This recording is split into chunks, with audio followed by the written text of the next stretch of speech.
Czech Republic, we believe that the act of pouring beer is an art and a science. It is the final part of our beer's slow and careful creation. Bringing the ingredients, aromas, and flavors to life, and shaping its taste and drinkability.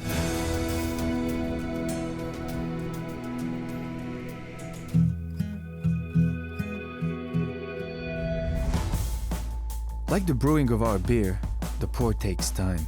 But for us Czechs, it is a ritual held every day, in every bar. And it's every bit as important as the quality of the beer.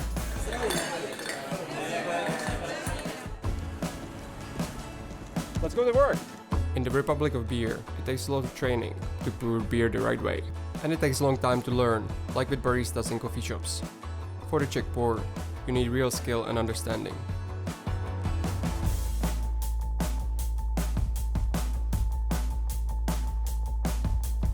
It's not just about turning up and flicking on a tap or a machine.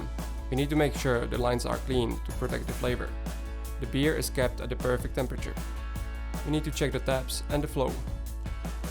Because this is a ritual we judged on, so the stage always has to be perfect. What I love about Czech beer is that they place equal importance on the brewmaster and the person who serves that beer. This beer has such a long and important brewing process. It doesn't make sense that at the end you would just hand it over to someone else and say, thanks a lot, see you later. This beer takes a long time to make, and at the end of that, the pour is the most important part of it. That's where we get to pick that beer up and get to experience it properly. It's had all that time in those tanks, but finally it's our chance to get to drink it. When it hits the glass, boom, it comes right out. You get that amazing foam, you get that brilliant body of beer, and it releases all of that brilliant flavor, all of that wonderful aroma, and that wonderful texture comes from that perfect pour.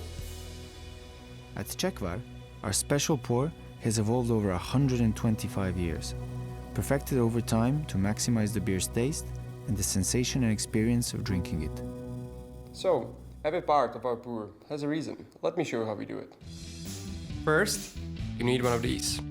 This is a traditional side pull tap, the engine of a real Czech pour. The glass has to be clean, of course, but also needs to be chilled and rinsed. If it's not, the foam won't form in the right way, and the foam is what we want. Because we use the Czech tap, we can open it just a little bit and get this soft pillow of pure white foam. This is essential. It should be velvety and thick because it stops the air being able to reach the beer, which would change its flavor. Then we dip the spout below the foam and open the tap fully, drawing the first measure of beer. Now, this is the important part. The beer has to rest for 30 seconds. This thickens the foam and helps reduce the CO2 to give a smoother taste and higher drinkability. Last comes the final pour, straight in the glass as we go. The proportion of beer to foam surprises some people, but this is the Czech pour, amplifying the beer's unique balance of bitterness and richness. This is how we bring alive the refreshing sharpness of the hops and the full, rounded flavor of the malt. Perfect. And, of course, then comes the final part of the pour ritual, the best part. Na zdraví.